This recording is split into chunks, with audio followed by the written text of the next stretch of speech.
찬송가 246장입니다. 찬송가 246장입니다.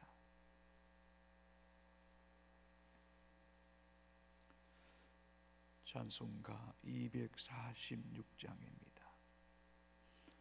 나 가나안 땅 귀한 성에 들어가려고 내 무거운 짐 벗어버렸네. 제중에 다시 방황할 리 전혀 없으니 저 생명 시냇가에 살겠네. 길이 살겠네. 나 길이 살겠네. 저 생명 시냇가에 살겠네. 길이 살겠네. 나 길이 살겠네. 저 생명 시냇가에 살겠네. 그 불과 구름 기둥으로 인도하시니 나가는 길이 영통하겠네. 그 요단강을 내가 지금 건넌 후에는 저 생명 시냇가에 살겠네. 길이 살겠네. 나 길이 살겠네. 저 생명 시냇가에 살겠네. 길이 살겠네. 나 길이 살겠네. 저 생명 시냇가에 살겠네. 내 주린 영혼 만나로서 먹여주시니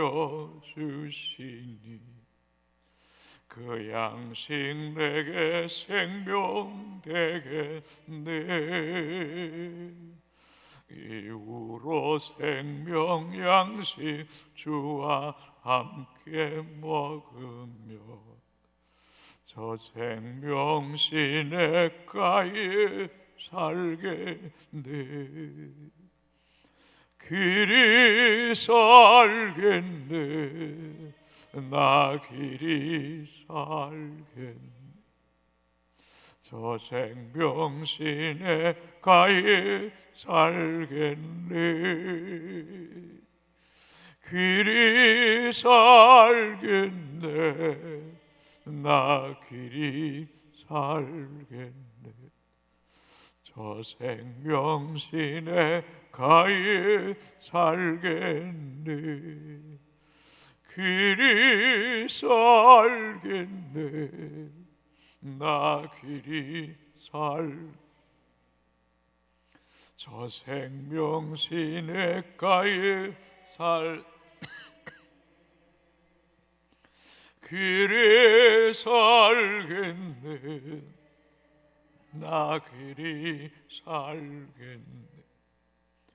저 생명 시냇가에 살겠네. 아멘. 하나님 말씀 창세기 47장 23절에서 31절까지 말씀입니다. 요셉이 백성에게 이르되 오늘 내가 바로를 위하여 너희 몸과 너희 토지를 샀노라. 여기 종자가 있으니 너희는 그 땅에 뿌리라.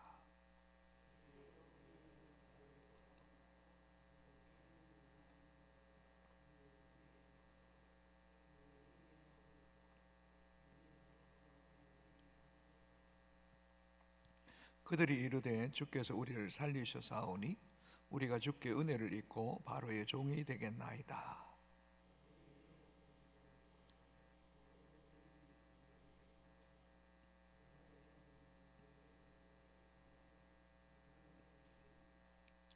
이스라엘 족속이 애굽 고센 땅에 거주하며 거기서 생업을 얻어 생육하고 번성하였더라.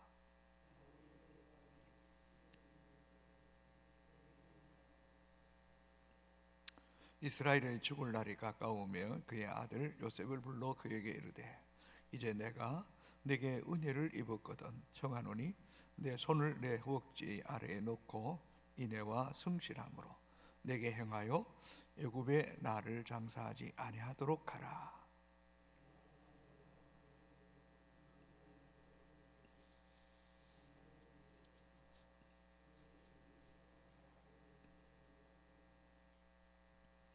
야곱이 또 이르되 내게 맹세하라 하매 그가 맹세하니 이스라엘이 침상머리에서 하나님께 경배하니라. 아멘. 우리는 계속해서 요셉을 통해서 정말 많은 도전과 은혜를 받게 됩니다. 특별히 요셉에게 반복되는 말씀이 있다면 여호와께서 요셉과 함께 하심으로 형통케 하셨더라라는 말씀은 참 잊을 수 없는 그런 복된 말씀입니다. 단순히 여호와께서 요셉과 함께 하심으로 형통케 하셨더라라는 이 말 속에는 단순히 함께하는 것이 아닙니다. 여호와께서 요셉과 함께 하셨다는 것은 여호와께서 요셉의 삶을 주도적으로 인도하셨다는 것입니다. 그뿐만 아니라 여호와께서 요셉과 함께 하셨다는 것은 요셉은 하나님을 주인 삼고 또 하나님 주시는 힘과 지혜와 능력으로 자신의 인생을 또 영위하고 또 그분의 주권 속에 살았다는 것입니다. 그러므로 우리가 단순히 하나님과 동행한다는 것은 그저 그분과 함께 걸어가는 것이 아니라 그분이 주시는 지혜와 능력과 또 계획 속에 살아간다는 것입니다. 그럴 때에 요셉이 보디발 집의 종살이에서도 또 감옥에서도 여호와께서 함께 하시는 은혜로 그가 삶을 넉넉히 이겨낼 수 있었던 것입니다. 어디 그뿐입니까? 감옥에서 떡 맡은 간원과 술 맡은 간원의 꿈을 해몽했다는 것은 하나님께서 그에게 어떤 해몽할 수 있는 지혜를 주신 거 아니겠습니까?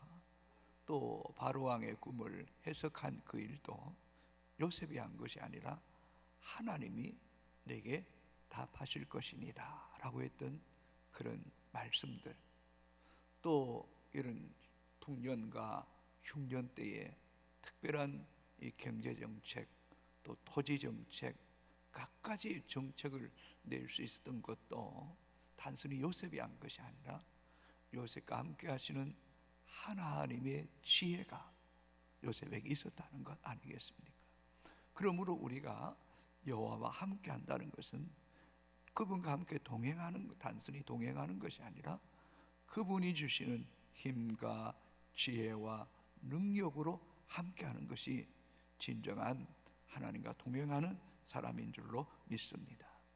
요셉을 통해서 그 애굽 땅 또 수많은 이방 나라들이 기근해서 생명을 건질 수 있게 하신 하나님, 그리고 그렇게 요셉이 총리로서 자기 직임에 충실했을 때에 결국은 그것이 요셉과 또 요셉의 가족, 특별히 아버지와 형제들 70인이 그 어려운 때를 고센 땅에서 평안하게 영위할 수 있게 하셨던 것들을 생각할 때에 하나님의 자녀들이 이 시대 속에서 우리의 주어진 일터 속에서 하나님 영광과 또 우리의 이 민족과 또 이웃과 기업을 위해서 최선을 다하는 그것이 결국은 개인이 살고 가정이 복을 받는 지름길이라는 사실을 우리 잊지 말아야 됩니다.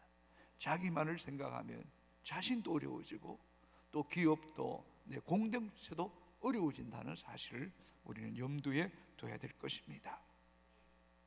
23절입니다. 요셉이 백성이 이르되 오늘 내가 바로를 위하여 너희 몸과 너희 토지를 샀노라. 여기 종자가 있으니 너희는 그 땅에 뿌리라. 이런 말씀을 통해서 7년의 흉년이 이제 막바지에 이르는 것을 알 수 있습니다. 요셉은 하나님이 정하신 흉년의 마지막 기한이 가까워자 백성들에게 종자를 나누어 주면서 땅에 파종하라 라고 말씀합니다. 19절 앞에 하반절에 보시면 우리에게 종자를 주시면 우리가 살고 죽지 아니하며 토지를 황폐하게 되지 아니하리라 라는 이 말씀 속에서 기근이 너무 극심하니까 백성들이 있는 종자씨까지 다 먹어버린 겁니다. 그 종자씨가 바닥이 난 거예요. 종자씨보다 생명부지가 더 중요했던 것입니다.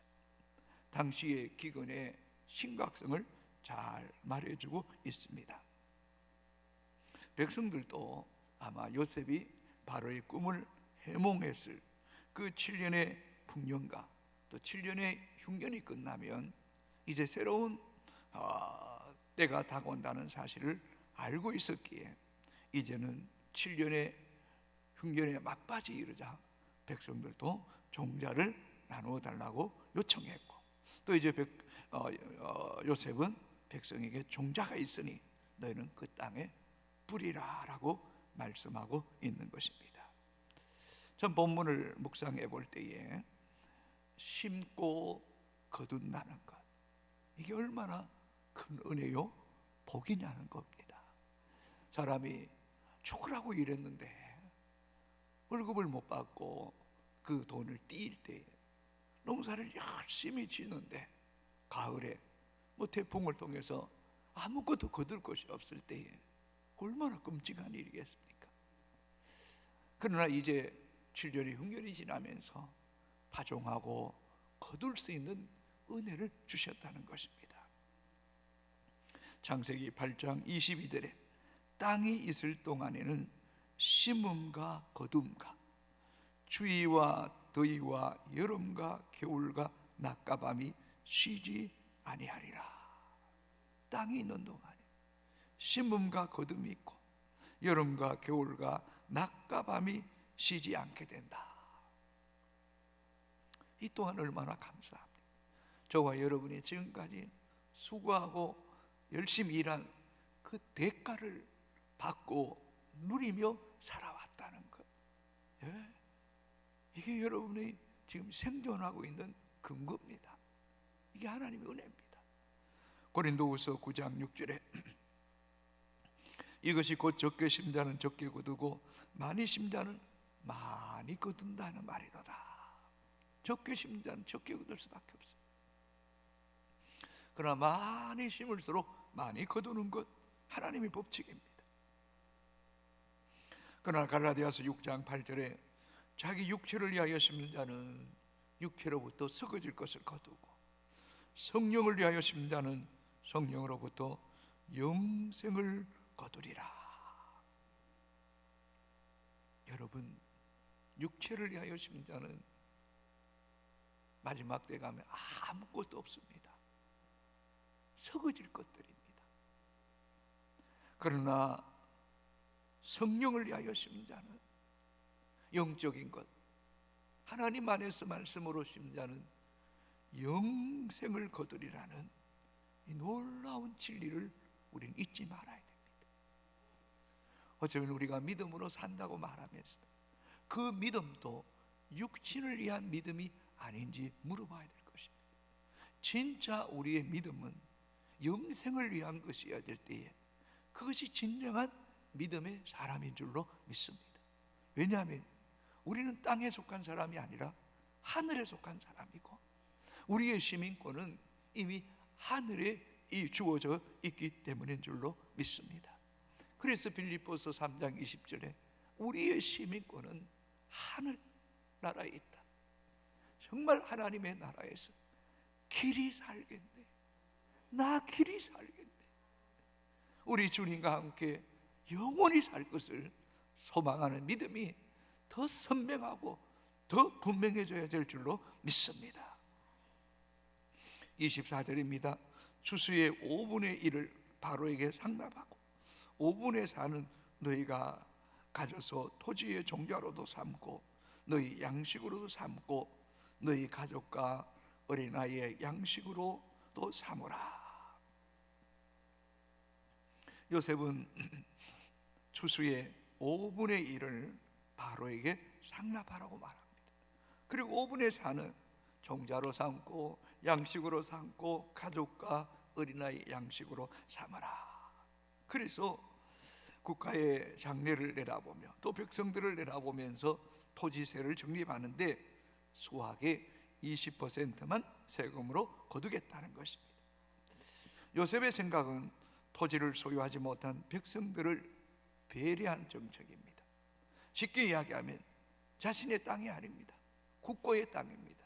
종도 자기도 주인이 아닙니다. 나라가 자기의 주인입니다. 소작인에 불과합니다. 그렇지만 80%의 몫은 주겠다는 것입니다.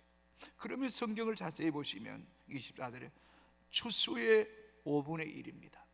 땅의 평수 200평 한 마지기에 20%가 아닙니다. 그 해의 추수의 20%만 내라는 것입니다. 어쩌면 이것도 가다하다 싶은 생각을 할 수도 있을 것입니다. 그러나 당시의 비율로 보면 매우 파격적입니다.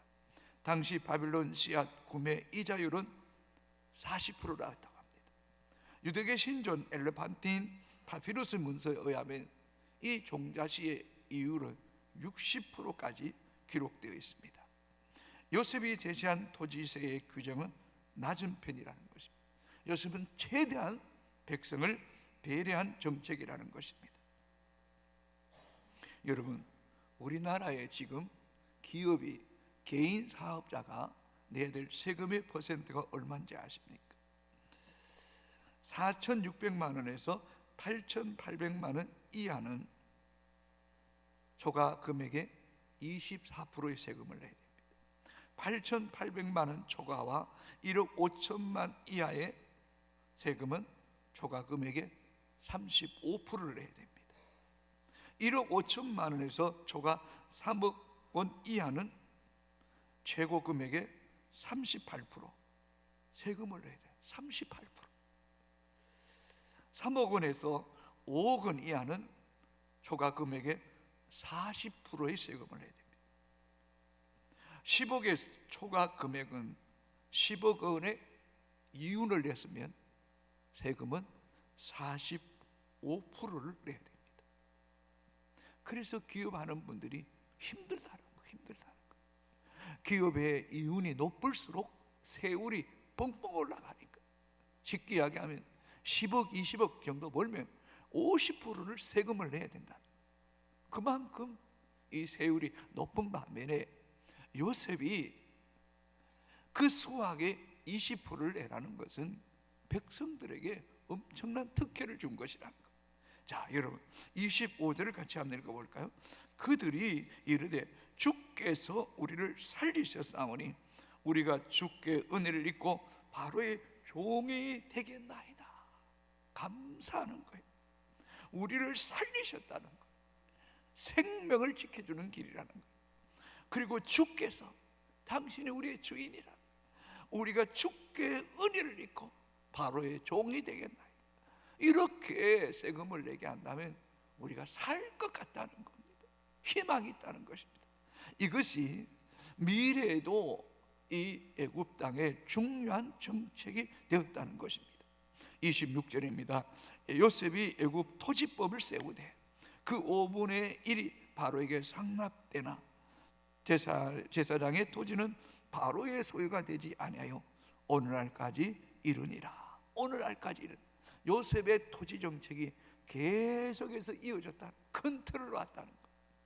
요셉은 당시의 백성들에게 그 생명과 그 가정을 살렸을 뿐만 아니라 미래에까지 백성들을 위한 정책을 수립했고 그것이 계속 이어졌다는 것입니다. 이것은 하나님이 주신 지혜였다는 것입니다. 하나님이 정말 이방 나라 가나안 땅에 있는 그 형들에 의해 팔렸던 종살이하던 그 죄수가 애굽과 거대한 민족 그 주변 나라를 살리는 어마어마한 일을 한 거예요. 요셉이 한 것이 아니라 바로 요셉 안에 계시는 하나님이 함께 하셨다는 거예요. 하나님. 그러므로 하나님이 함께 한다는 것이 우리에게 얼마나 큰 은혜고 능력인가를 잊지 않게 되기를 주의 이름으로 축복합니다. 그러므로 오늘 또 우리는 우리의 주어진 일터에서 선한 리더가 됩니다. 우리는 오늘 우리의 주어진 일터에서 나만 살려고 하는 것이 아니라 또 다른 사람을 살리고 정말 정직하고 공정하고 더불어 함께 살아가는 사회를 이루는 것, 축복의 통로, 복음의 통로가 되는 것이 우리를 이 땅에 우리를 택하신 목적이고 하나님의 사람으로 세우신 목적임을 잊지 않게 되기를 주의 이름으로 축복합니다. 아브라함을 통해 큰 민족을 이루고 천하 만민이 너를 통하여 복을 받게 하실 것이라고 하셨던 그 약속 잊지 말아야 됩니다. 기업하는 사람은 자신만이 돈 벌려고 하는 것이 아니라 기업의 경영주로서 직원을 살리고 윤택하게 하고 그들의 가정을 돌본다는 이것이 하나님께서 가장 기뻐하는 일임을 우리는 잊지 말아야 될 줄로 믿습니다. 오늘도 저와 여러분을 만나는 사람들이 복 있게 되기를 바랍니다. 신바람 나게 하고 또 그들에게 삶에 뭔가 유익을 끼치는 하나님의 사람이 되십시오. 그것이 우리에게 복이 됩니다. 보십시오. 요셉이 포디발 집에 가니 포디발 집이 복이 받습니다. 감옥에 가니 간수장이 편합니다. 바로의 궁에 총리가 되니 애국과 가나안 땅이 다 살아납니다. 그럴 때 하나님께서 요셉에게도 복을 주시는 것입니다. 27절 같이 읽습니다.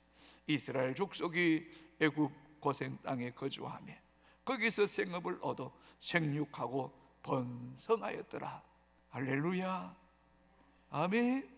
하나님 요셉에 복을 주시는 거예요. 고센 땅도 주시고 람셋도 주시고, 그 당시에 앞에서 살펴봤던 것처럼 돈이 없으면 가축을 가져오라 그러죠. 그 가축을 누가 돌봤겠습니까? 요셉과 그 형제들이 목축업의 전문가들 아닙니까? 그러니 하나님이 복을 주시는 것입니다. 사랑하는 성도 여러분, 오늘도 우리의 삶에 우선순위가 분명해지게 되기를 바랍니다. 요셉처럼, 모세처럼, 솔로몬도 내가 이 많은 백성을 어떻게 이렇게 재판하겠습니까? 다윗처럼 백성을 위하는데 그의 나라와 그의 의를 구하라. 그리하면 이 모든 것을 너에게 더하시라는 하나님 약속의 복을 받아 누리는 우리 모두가 되기를 주의 이름으로 축복합니다. 야곱이 죽을 때가 가까웠음을 알고 요셉에게 자신을 애굽 땅에 아닌 조상이 묻혀 있는 선산 가나안 땅 헤브론 땅에 장사 지내게 해달라고 당부합니다. 자, 28절에서 30절까지 같이 읽습니다. 야곱이 애굽 땅에 17년을 거주하였으니 그의 나이가 147세라. 이스라엘이 죽을 날이 가까우며 그의 아들 요셉을 불러 그에게 이르되 이제 내가 네게 은혜를 입었거든 청하노니 내 손을 내 허벅지 아래에 넣고 인애와 성실함으로 내게 행하여 애굽에 나를 장사하지 아니하도록 하라. 내가 조상들과 함께 눕거든 너는 나를 애굽에서 메어다가 조상의 묘지에 장사하라. 요셉이 이르되 내가 아버지의 말씀대로 행하리다. 아멘. 여러분, 요셉은 이 고센 땅에 17년을 지냈습니다. 이제 147세가 되었습니다. 그러나 여호와께서 요셉과 함께 하실 때에 하나님께서 우리가 이제 49장에서 알 수 있듯이 요셉이 영적인 눈이 활짝 열려서 자녀들을 위해 기도하는데 그들의 미래까지 꿰뚫어 예언하고 있습니다. 그러니 오늘 본문 속에서도 요셉이 이제 하나님의 감동 속에서 죽을 날이 가까웠음을 알게 하신 거예요. 그러자 미리 요셉에게 말합니다. 내가 죽거든 애굽 땅에 묻지 말고 내 조상들의 묘실에 나를 물어달라. 내가 너를 통해 은혜를 입었다. 너는 인자와 성실한 사람이니 내가 부탁한 것을 지키라.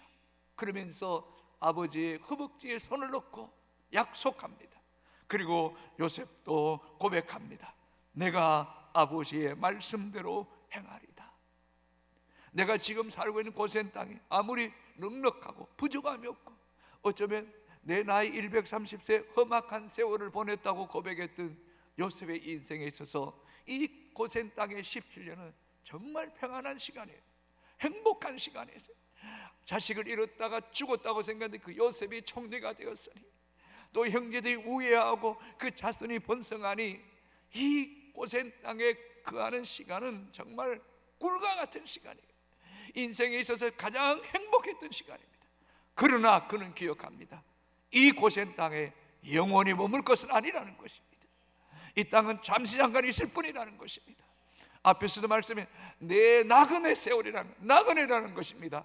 잠시 머물다 떠나가야 될 인생이라는 것을 철저하게 그는 알고 있었던 것입니다. 그리고 그는 자신의 고향에 아브라함과 이삭, 그 야곱 자신이 그곳에 묻히기를 원하고 있는 것. 여러분, 이 믿음이 오늘 우리에게도 있게 되기를 바랍니다. 우리는 떠나야 됩니다. 짧은 인생이 될지 긴 인생이 될지 아무도 알지 못합니다. 오늘이라도 주님 부르시면 가야 합니다. 그러면 우리가 영원히 거할 것은 하나님의 나라인 줄로 믿습니다. 우리에겐 더 나은 본향이 있습니다. 거룩한 성 새 예루살렘 성이 있는 것입니다. 그곳에서 주와 함께 길이 살아야 될 우리들인 줄로 믿습니다. 그리고 야곱은 하나님 예배합니다.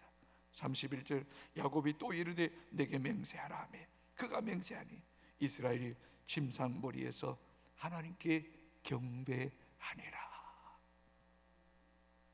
우리 예수님도 십자가에서 아버지여 내 영혼을 주의 손에 부탁하나이다 하고 숨을 거두시고, 스데반도 아버지여 내 영혼을 주의 손에 부탁하나이다.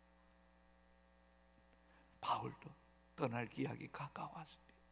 나를 전제와 같이 주께 드리고 이제 이후로는 나를 위해 의의 멸류관이 예비되었도다. 여러분, 우리의 마지막 시간에도 주님 앞에 엎드려 경배하다가 주님의 품에 안기는 놀라운 은혜가 있게 되기를 주의 이름으로 축복합니다. 우리의 죽음이 성교입니다. 여러분 기억하십시오. 여러분이 어떻게 죽느냐가 너무너무 중요한 겁니다. 어쩌면 이 본문 속에서 야곱이 이러한 유언을 하는 것은 요셉에게도 그 후손에게도 영원한 나라에 대한 소망을 심어주는 거 아니겠습니까, 여러분? 아멘입니까, 여러분? 여러분이 죽을 때 진짜 믿음으로 죽어야 되는 겁니다. 아, 우리 아버지는 하나님 나라에 들어갔다, 나도 예수 믿어야 되겠다는 그런 발자취를 남게 되는 것입니다. 그래서 우리는 잘 살기 위해서 죽도록 사는 것이 아니라 잘 죽기 위해서 죽도록 믿음으로 살아야 될 줄로 믿습니까, 여러분? 이 믿음이 우리 가운데 있게 되기를 주님의 이름으로 축복합니다. 잘 죽는 복이 있게 되기를 주님의 이름으로 축복합니다. 여러분 기도합니다. 하나님 감사합니다. 감사합니다. 이제껏 산 것도 다 주님의 은혜입니다. 당연한 것 아닙니다. 주의 은혜입니다. 주의 은혜입니다. 이 고백이 끊이지 않게 하여 주옵소서. 주님과 그냥 동행하는 것이 아니라 주가 주시는 지혜와 주가 주시는 힘과 주가 주신 능력과 주가 인도함을 받고 그때마다 우리의 삶의 모든 문제를 풀어갈 수 있는 이상과 몽조도 깨달아 하는 은혜가 있게 하여 주시옵소서. 하나님을 사랑하고 백성을 사랑하고 이웃을 사랑하기 원합니다. 또 다른 사람들을 윤택하게 하는 우리의 삶이 되게 하시고 정말 정직하고 나누는 멸통의 선한 영향력을 끼치는 하나님 백성들 되게 하여 주시옵소서. 잘 죽기를 원합니다. 영원한 가나안 땅을 바라보기를 원합니다. 나 가나안 땅 귀한 성에 들어가겠네. 이 믿음이 우리 가운데 더욱 분명해지게 하여 주시옵소서. 이 천국의 소망을 빼앗기지 않게 하여 주시옵소서. 잠시 머물라그니 힘을 알게 하시고 저 높은 것을 향하여 날마다 달려가는 하나님 백성들 되게 하여 주시고 우리의 죽음도 아름답기를 원합니다. 본이 되게 원합니다. 예수님처럼 스데반처럼 바울처럼 그렇게 죽게 하여 주시옵소서. 그리하여 주님 나라에서 깨어날 때 내 주님을 경배하며 영광 돌리는 효성의 가족들 되게 하여 주시옵소서. 평생 예배다가 되게 원합니다. 마지막 시간에도 예배하다가 주님 품에 안기는 복이 있게 하여 주셔서 내 자녀들에게 후손들에게 이 땅이 끝이 아니라 하나님의 나라가 있음을 분명하게 보여주는 죽음도 선교가 되게 하여 주시옵소서. 잘 살기 위해서 죽도록 일하는 것이 아니라 잘 죽기 위해서 죽도록 충성하는 하나님의 백성들 되게 하여 주시옵소서. 다가오는 주일을 기억하여 주시고 우리가 품고 있는 영혼들 강건하여 주의 전을 채우게 하여 주시고 부정한 영을 붙잡아 주셔서 입술에 검을 허락하시고 말씀이 믿어지고 깨달아지고 복음 안에서 구원받는 백성들이 많아지게 하여 주시옵소서. 흑암의 세력들이 떠나가게 하시고 묶인 것들이 풀어지게 하시고 주님을 만나는 역사의 시간이 되게 하여 주시옵소서. 예수님 이름으로 기도합니다. 아멘. 하늘에 계신 우리 아버지, 이름을 거룩하게 하시고 아버지의 나라가 오게 하시고 아버지의 뜻이 하늘에도 같이 땅에서도 이루어지게 하소서. 오늘 우리에게 일용할 양식을 주시고 우리가 우리에게 잘못한 사람을 용서하여 준 것 같이 우리 죄를 용서하여 주시고 우리를 시험에 빠지지 않게 하시고 악에서 구하소서. 나라와 권능과 영광이 영원히 아버지의 것입니다.